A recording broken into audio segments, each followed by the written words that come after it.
السلام عليكم. أنا باوجه كلمتين كده للفنانة العظيمة إلهام شاهين. الفنانة إلهام شاهين زعلانة وإحنا يعني بصوا ما نقدرش على زعلها بصراحة. إحنا ما نقدرش على زعلها، زعلِك ده عايز على قلبنا أوي.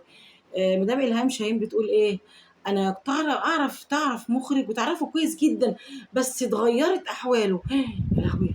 اتغيّرت! عمل إيه ده؟ عمل إيه؟ استرها يا رب، استرها يا رب، يكون عمل إيه يا رب؟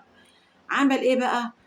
ساعة ما بيسمع الأذان بيوقّف التصوير وياخد العمّال ويروح يصلّي. يا لهوي! إيه اللي مزعّل حضرتِك في الكلام ده؟ إيه اللي مزعّل حضرتِك؟ ده أنا افتكرت إنه عمل مصيبة والله، ده أنا قرّبت أقول وأقول وأقول وبُصّي حطيت إيدي على قلبي.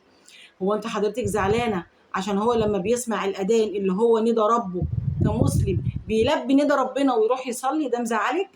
وبيوقّف التصوير. يا خبر أبيض!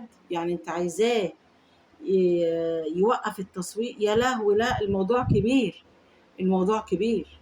هو أنتِ حضرتِك اكتشفتِ فجأة إن المفروض إن المسلم لمّا يسمع الأذان يروح يصلّي؟ الموضوع ده بالنسبة لِك اكتشاف؟ معلش، معلش، إحنا بنعتذر لِك بالنيابة عنه.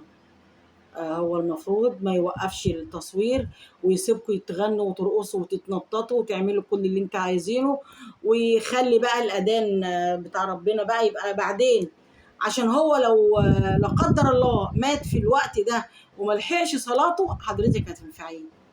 ممكن حضرتِك كده يا ريت تقولي كلام ينفعِك، تقولي كلام ينفعِك، بلاش لو سمحتِ تشيلينا من الراجل وتزعّلينا منه. قال إيه عشان رايح يصلّي. ربنا يوعدِك، ربنا يوعدِك ويهديكِ وتصلّي زيه.